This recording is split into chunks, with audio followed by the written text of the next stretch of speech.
तो जो अज्ञानी उपवास करता है वो दुखी इसलिए होता है कि भोजन जो बाहर का छोड़ देता है, अंदर का मिलता नहीं, इसलिए कहता है कि उपवास करना बहुत कठिन है। और ज्ञानी से पूछो तो वो कहता धन्य वो घड़ी जब उपवास का दिन आए। उपवास माने आत्मा के समीप वास हो जाए, उसका नाम उपवास। आत्मा के समीप वास नहीं, केवल भोजन का त्याग, इसका नाम नहीं है उपवास। समझ में आया? ये तो है लंघन। इसको तो आचार्य कहते हैं ये तो लंघन है। समझ में आया? और ऐसे अनंत बार किए उपवास। समझ में आया? और एक भी कर्मों का ह्रास नहीं हुआ ऐसे उपवास करने से। और लेकिन अभी अपन को ऐसे उपवास करने में अभी भी मजा है। अभी हमें दुख किस बात का है बताओ? हम और आप अपनी चेकिंग करें, हमें धर्म नहीं हो रहा है तो किस आधार से मानते हो कि हम धर्मात्मा नहीं हो रहे? केवल और केवल एक परिणति के आधार पर, क्रियाकांड के आधार। और जिनके क्रियाकांड होने लगा वे अपने को किसी कीमत पर अधार्मिक नहीं मानते। बोलो, और वे क्या मानते? हम नहीं मानते, हम खुद कहते बिल्कुल धार्मिक। अपन कहते ये बहुत धार्मिक आदमी है, नहीं कहते अपन। पूछो क्यों, किस बात से? सब आपको नहीं पता, ये बिल्कुल अटपेरा घी खाते हैं, छना हुआ पानी का नियम है आज तक। आप इससे धर्मात्मा मानते हो कि नहीं? और ऐसी परिणति मेरे में हो जाए तो मैं भी धर्मात्मा हो जाऊं, ये मान्यता है कि नहीं?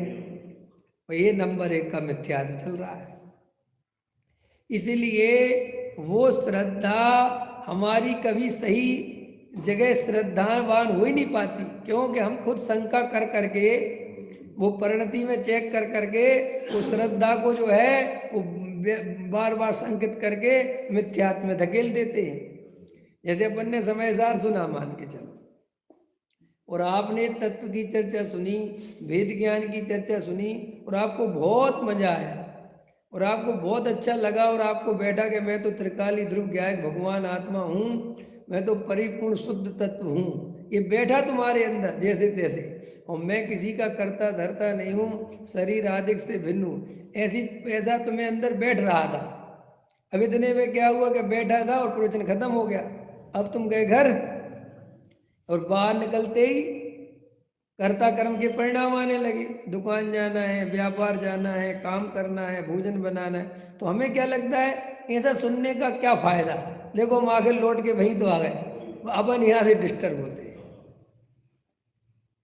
अब जबकि रियल में ये जो परिणतियां हैं, ये तो चारित्र मोह के उदय से होने वाली विकृतियां हैं जो अभी होंगी। इसमें क्या दम है?